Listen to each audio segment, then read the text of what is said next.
En 1946, quand j'ai commencé à chasser, j'avais 16 ans,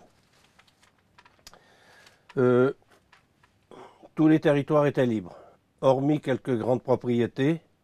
On partait, on pouvait aussi, enfin, on chassait toujours dans nos mêmes secteurs puisqu'on les connaissait, mais on pouvait, quelqu'un aurait pu partir d'ici et aller jusqu'à la route de Châtillon. Il n'y aurait pas eu il n'y avait pas de réflexion désagréable. On chassait à peu près partout. Et après, il s'est avéré, je me souviens un peu vers quelles années, là, qu'il y en a des types qui avaient de la propriété, qui ont compris qu'ils pouvaient tirer parti de leur propriété, qui ont fait des locations. Et à partir de ce moment-là, la chasse a été complètement différente. Aujourd'hui, si on veut chasser, il faut être propriétaire d'une certaine surface, ou faut adhérer à, comment je vais dire, un syndicat de chasse, hein, où vous payez la cotisation, vous payez les...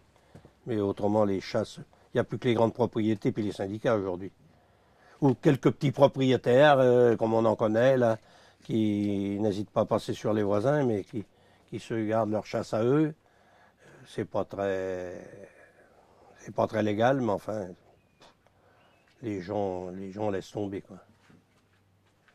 Mais moi, quand j'ai commencé à chasser, il y avait énormément de perdreaux et de lièvres. Mais il n'y avait pas beaucoup de sangliers. Les sangliers sont arrivés quand les cultures de maïs se sont développées. Et là, ça a généré... Et il y a aussi... Les sangliers sont arrivés... les premiers sangliers, ils sont arrivés pendant la guerre.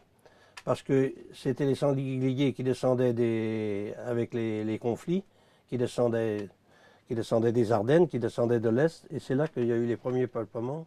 Autrefois, c'était une chasse pour le plaisir, puis aujourd'hui, c'est devenu une chasse commerciale.